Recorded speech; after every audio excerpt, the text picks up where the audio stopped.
turma da área rural, meus produtores, querem saber sobre contrato de arrendamento, negativa de registro de venda de terras?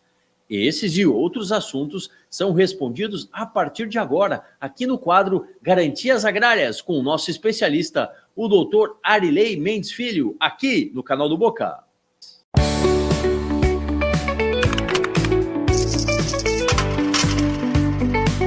Na Rádio Bandeirantes, Boca no Trombone, Garantias Agrárias, a análise legal do crédito dos produtores. Então vamos lá, agora é hora do direito rural, aqui no Boca no Trombone, sim, no nosso quadro Garantias Agrárias, com ele, o nosso especialista, o doutor Arilei Mendes Filho. Muito bom dia, doutor Arilei, tudo certo? Muito bom dia, doutor Solano, muito bom dia, ouvintes. Grande prazer estar de volta aqui no Boca no Trombone, no rádio. Tudo certo. Que bom, que bom. O pessoal da área rural, os produtores rurais ficam felizes aí com esse espaço para poder interagir, para poder saber das demandas atuais que temos aí na legislação, na jurisprudência, e o doutor, com a excelência de sempre, vai encaminhando aqui para a gente. Doutor, algumas questões, então, na edição de hoje aqui do Garantias Agrárias. Primeira, arrendei uma área de minha propriedade pelo prazo de 1 ano para a criação de gado. O arrendatário se recusa a sair, pois entende que tem direito a ficar mais tempo. O que fazer para retomar a posse da área, doutor? Pois é, realmente isso é um problema, porque o decreto 59566, que regulamenta o Estatuto da Terra, ele impõe prazos mínimos para o arrendamento de área rural. Esses prazos vão de 3 a 7 anos, dependendo do tipo de exploração da área arrendada. No caso da criação de gado, o prazo mínimo é de 5 anos. Então, fazer um contrato pelo prazo de 1 ano pode sim violar uma norma de observância obrigatória que está no Estatuto da Terra e no seu regulamento. Pode sim causar dificuldade na retomada da área. Entretanto, é necessário verificar se este arrendatário ele fez o contrato pelo prazo de 1 ano já pensando em ficar mais tempo. Isso pode violar a boa-fé objetiva, que deve estar presente em todos os contratos, e pode ensejar, sim, uma ação de despejo. Mas é uma situação bastante complicada que, a princípio, viola o prazo mínimo previsto em lei. Tá certo. Doutor, outra dúvida, acredito que seja bem comum, essa deva chegar muito aí na sua banca de advocacia. Estou vendendo uma área de terras. O cartório se recusa a fazer o registro da transação por falta do georreferenciamento. Essa recusa está correta, doutor?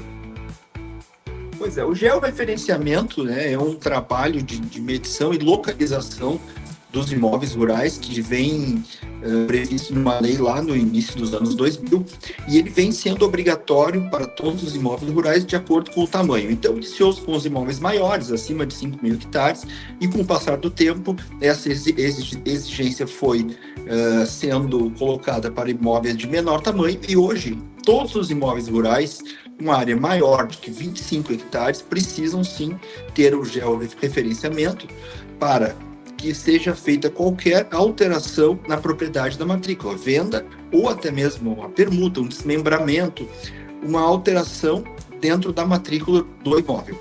Então, se o seu imóvel tem mais de 25 hectares, hoje ele tem que ter o georreferenciamento, sim, para poder fazer o registro da compra e venda.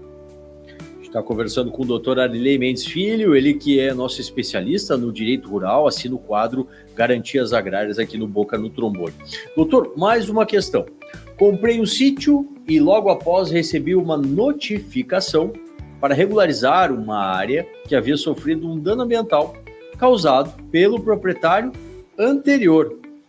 Sou obrigado a fazer essa reparação mesmo não sendo o causador?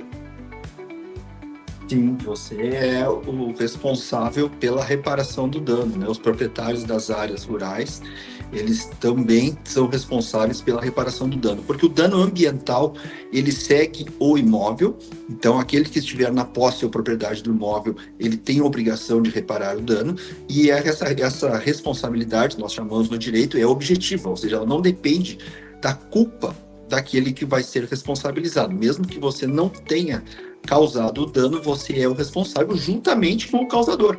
O causador do dano também responde por essas obrigações. Você não vai sofrer outras sanções penais por isso, porque não teve esta culpa, mas na área civil, sim, você é responsável pelo causador, pelo dano e pela reparação desse dano. Você pode, eventualmente, buscar do proprietário anterior uma indenização, uma reparação, de acordo com aquilo que for necessário de investimentos para fazer esta reparação, mas perante o órgão ambiental, você é o responsável. Certo. E temos mais uma dúvida para a gente fechar a nossa edição de hoje aqui do Garantias Agrárias, doutor, que é a seguinte: tive perdas com a seca na safra 2022-2023. Na época, comuniquei à seguradora, que me respondeu somente agora, dizendo que havia passado o prazo de 1 ano. Não tenho direito ao seguro? Olha, o prazo para cobrança dos seguros, ele realmente é de 1 ano.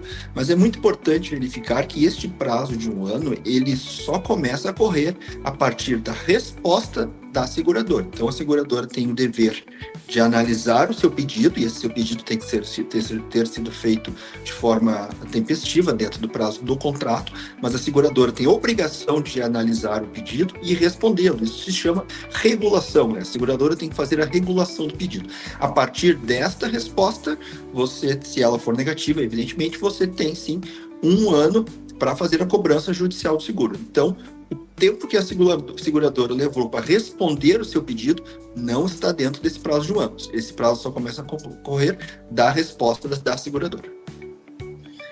Muito bom!